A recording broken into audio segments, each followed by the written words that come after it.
ایک اور محبت ڈرامے کی سٹوری کافی دلچسپ ہے کیونکہ خوش بخت ایک دفعہ پھر جو ہے وہ ہارون سے محبت کرنا شروع ہو چکی ہے۔ یہ ایک دفعہ اپنے ہسبینڈ سے طلاق تو لے چکی ہے، اس نے محبت کی تھی لیکن آگے سے اسے ایسا دھوکہ ملا کہ اس کے بعد اسے بہت زیادہ تکلیف ہوئی ہے اور یہ اپنے آپ کو آج بھی ایڈجسٹ کرنے کی کوشش کر رہی ہے۔ ہارون کے ساتھ جب اس کی ملاقات ہوتی ہے تو ایسا ہارون جو ہوتا ہے اسے اپنی باتوں میں لانا شروع کر دیتا ہے، تو پھر یہ بھی اس کے بارے میں سوچنا شروع کر دیتی ہے۔ دونوں ایک دوسرے کے ساتھ ملاقات کرتے ہیں۔ ہارون اسے جو وہ اپنے شو کے لیے انوائٹ بھی کرتا ہے کہ آپ کو آسودی میرے شو میں آنا ہوگا، تو آگے سے جب یہ باتیں جہاں پر جو خوش بخت سنتی ہے تو یہ پہلے تو انکار کرتی ہے لیکن مجبور ہو کر بات مان لیتی ہے، اسے کہتی ہے کہ ٹھیک ہے میں آپ کے شو میں جو وہ آ جاؤں گی۔ آگے سے ہارون اسے یہ بھی کہتا ہے کہ بھئی آپ جو وہ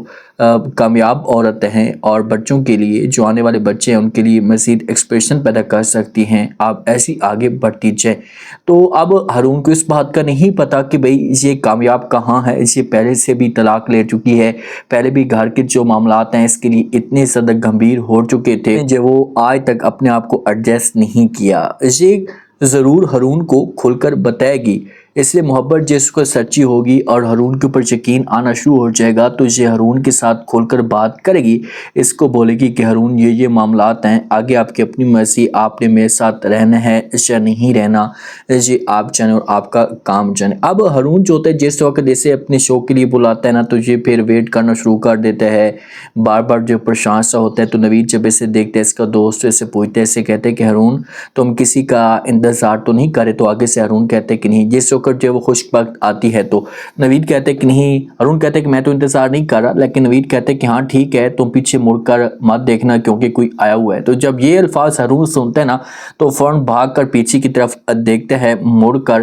تو پیچھے سے جب وہ اتنے پیارے سوٹ میں جوڑے میں آئی کھڑی ہوتی ہے تو ہارون کے چہرے کے اوپر پھر جا کر مسکراہٹ آ جاتی۔ اب بہت زیادہ خوش بخت پریشان سی ہوتی ہے، تو والد جب اسے پریشان دیکھتا ہے تو اس کے ساتھ کھل کر بات کرتا ہے، اس کو سمجھانے کی کوشش کرتا ہے، اسے کہتا ہے کہ دیکھیں کہ تم اتنی محنت کر رہی ہو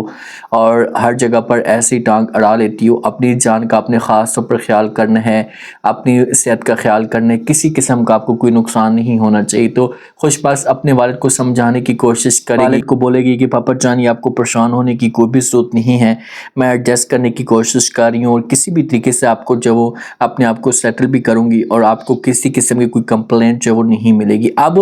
پہنچ جاتی ہے خوش بخت شو کے دوران، وہاں پر بیٹھ جاتی ہے، تینوں اسٹیج پر آ جاتے ہیں۔ تو نوید مسکرا کر جو باتوں میں سے پوچھ لیتا ہے کہ بھئی آپ جو وہ مجھے ایسا لگتا ہے کہ طلاق یافتہ ہیں، آپ سچ بتا دیں گے کہ آپ طلاق یافتہ ہیں۔ اب ہو سکتا ہے کہ ہارون بھی طلاق یافتہ ہو، تو یہ جو بات ہوتی ہے نا یہ خوش بخت کو بری لگتی ہے اور یہ ناراض ہو کر وہاں سے اٹھ کر چلی جاتی ہے۔ تو ہارون کو اس معاملے پہ تکلیف ہوتی ہے لیکن یہ سمجھانے کی ضرور کوشش کرے گا، اگر یہ ناراض ہوتی ہے تو بعد میں اسے راضی کر سکتا ہے، ہارون اس کے ساتھ کھل کر بات کر سکتا ہے۔ اب ایسا محبت اس سے ہوگی خوش بخت کو، لیکن اب دیکھتے ہیں کہ آگے سے ہارون جو ہے اس کے ساتھ سچی محبت کرتا ہے، رسپانس اسے پازیٹیو دیتا ہے۔